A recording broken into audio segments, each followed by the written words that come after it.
धृतराष्ट्र ने पूछा, पुत्र संजय, आजकल अंधभक्तों की बड़ी चर्चा है। युद्ध के मैदान में सुना है कि वे भी आए हुए हैं, तो वो किसकी ओर से लड़ रहे हैं? संजय ने कहा, महाराज, आप इस गफलत में मत रहिए। भले ही उनका नाम अंधभक्त है, लेकिन वे आपके भक्त नहीं हैं। वो तो पांडवों की ओर से लड़ रहे हैं।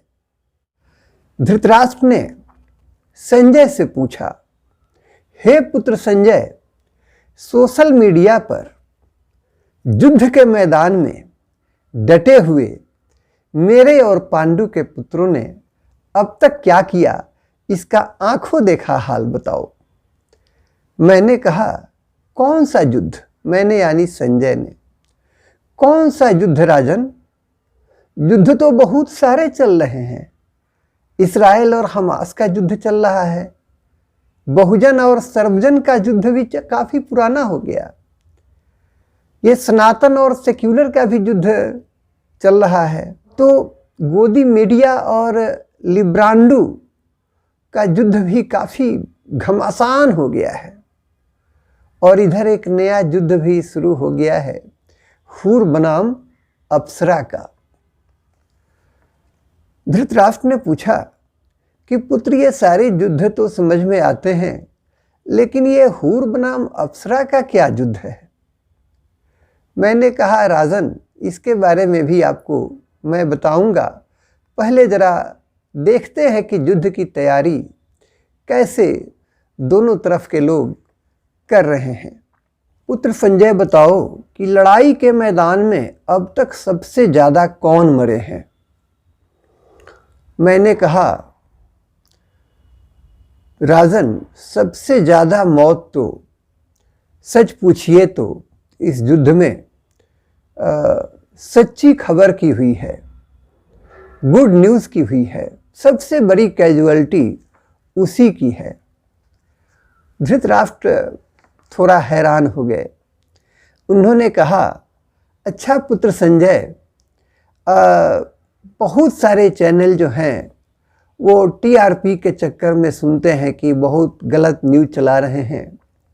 सुनते हैं कि तुमने भी अपना कोई चैनल स्टार्ट किया है। मैंने कहा, हाँ हुजूर, मैंने भी एक चैनल शुरू किया है और उसका नाम है ज्ञान गार्डन। अच्छा, नाम तो बहुत अच्छा रखा है। क्या काम है तुम्हारे ज्ञान गार्डन का?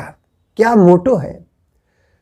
मैंने कहा, ज्ञान गार्डन का मोटो है कि आपका, हमारा सबका दृष्टिकोण जो है, पूरे संसार का दृष्टिकोण जो है, वह काफ़ी होलिस्टिक हो जाए। लोग चीज़ों को निष्पक्ष भाव से देख सकें और संपूर्णता में देख सकें।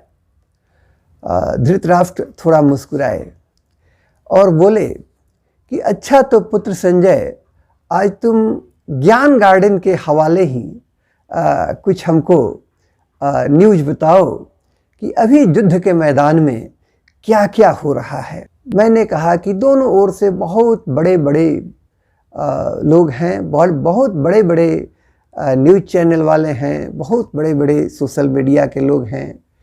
रवि सर हैं, अभिसार जी हैं, पुण्य प्रसून जी हैं, और इधर सुधीर चौधरी जी हैं।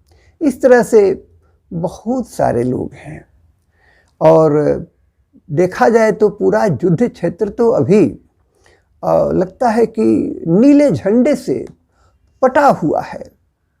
सबों के हाथ में कुछ न कुछ अस्त्र हैं। धृतराष्ट्र ने पूछा कि अच्छा बताओ कि कौन कौन से अस्त्र हैं?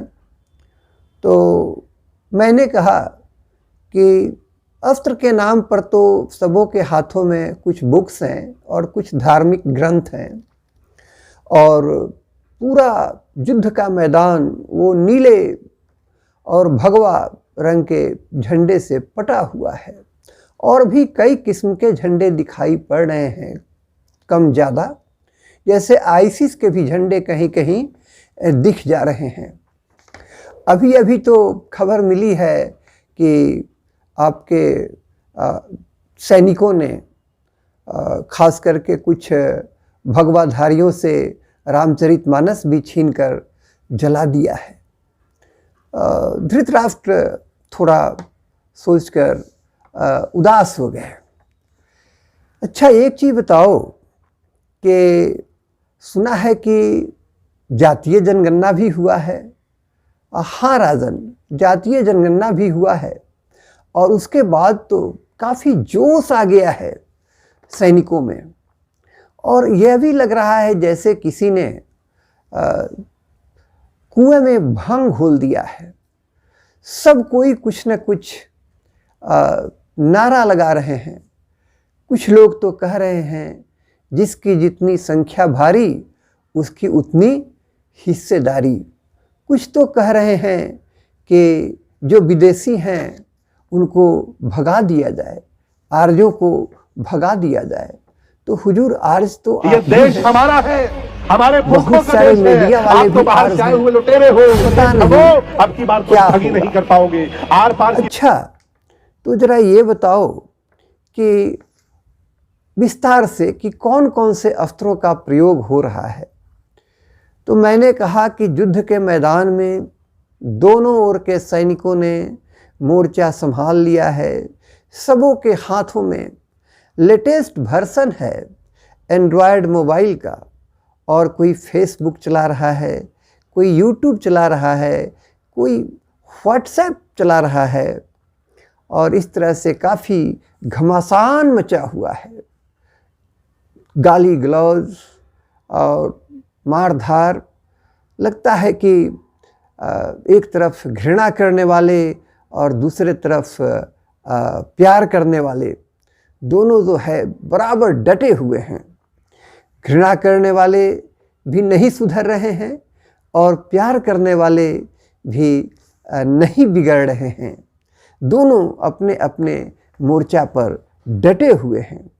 अब देखिए ना, अन्ना साहब ने कितना समझाया, लेकिन केजरीवाल सर ने क्या उनसे प्रेरणा लिया? पता नहीं है युद्ध कितने दिनों तक चलेगा। आप बापू को ही देख लीजिए ना, गांधी जी को कितना प्रयोग किया सत्य और अहिंसा को लेकर के, लेकिन अपने जीवन काल में ही उन्होंने देख लिया कि किस तरह से पार्टीशन के बाद भयानक रक्तपात हुआ, जेनोसाइड हुआ। क्या हुआ? धज्जी उड़ा दी लोगों ने उनके सत्य और अहिंसा की। लाल बहादुर शास्त्री से कितने लोगों ने प्रेरणा लिया, आप सुन ही रहे हैं। हाल ही में आपने सुना होगा कि एक सांसद जो है उनके यहाँ से 300-400 करोड़ रुपए मिले हैं। तो कितना प्रेरणा लिया इन्होंने लाल बहादुर शास्त्री से। अच्छा पुत्र संजय, ये तो हुई तरह तरह के युद्धों की बात, लेकिन जरा एक चीज़ बताओ कि वो जो तुम कहना चाह रहे थे हूर बनाम अप्सरा वाला युद्ध, इसको तो मैंने कभी सुना नहीं था। ये कौन सा नया युद्ध हो गया है? हुजूर, बहुजन और सर्वजन का युद्ध तो काफ़ी था ही। अब इधर हाल ही में एक मौलवी साहब ने एक नया बम फोड़ दिया है। आप चाहें तो उसकी आवाज़ सुन सकते हैं। देखिए ना मौलवी साहब क्या बोल रहे हैं। ये कहते हैं कि काफिरों को मारोगे, अपनी जब कुर्बानी दोगे, धर्म के नाम पर जिहाद करोगे, तो जन्नत में तुमको हूरें मिलेंगी। और उन हूरों का इस तरह से डिस्क्रिप्शन है कि हजार हजार कपड़ों में लिपटा रहने के बाद भी वे इतनी खूबसूरत हैं कि उनका जिस्म अंदर से दिखाई पड़ता है। बला की खूबसूरत है वो। संजय, क्या मैं उन्हें देख सकता हूँ? मैंने कहा, देखना तो मैं भी चाहता हूँ, लेकिन उनको देखना बहुत मुश्किल है। उसके लिए आपको मरना होगा, अपनी कुर्बानी देनी होगी। हिंदू धर्म में भी अप्सराएं होती हैं, लेकिन ऐसा कहीं नहीं कहा गया है कि मार काट करोगे तो वे अप्सराएं मिलेंगी। वे अप्सराएं तो इसलिए रखी गई हैं कि कोई साधक या तपस्वी अपनी तपस्या में कहाँ तक सक्सेसफुल हुआ है, कहाँ तक पहुँचा है, उसको टेस्ट करने के लिए, उसकी परख करने के लिए वो अप्सराएं भेजी जाती हैं स्वर्गलोक से। जैसे विश्वामित्र का टेस्ट करने के लिए मेनका भेजी गई थी और विश्वामित्र उस टेस्ट में शायद फेल कर गए और बहुत अलग कहानी है। फिर उनको बाद में बड़ी पश्चाताप हुआ, तब फिर वो अपनी साधना में लौट गए। तो कहने का मतलब कि अप्सरा है हिंदू धर्म में भी, रंभा, मेनका, उर्वशी, बहुत सारी अप्सराएं।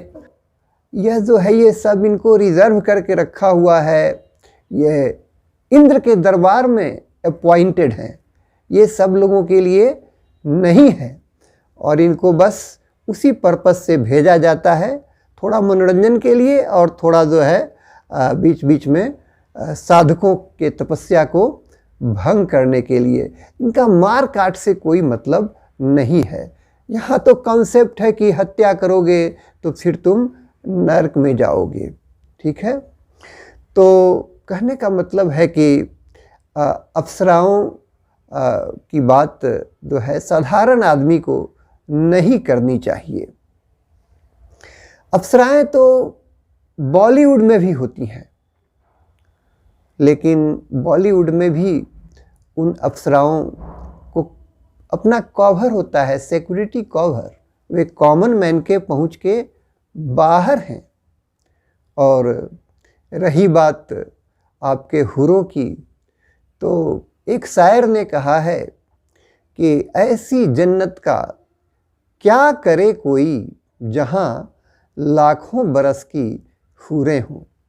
कहने का मतलब कि ये हुरें या अप्सराएं ये मिलने उलने वाली है नहीं और आपको इनके बारे में नहीं सोचना चाहिए।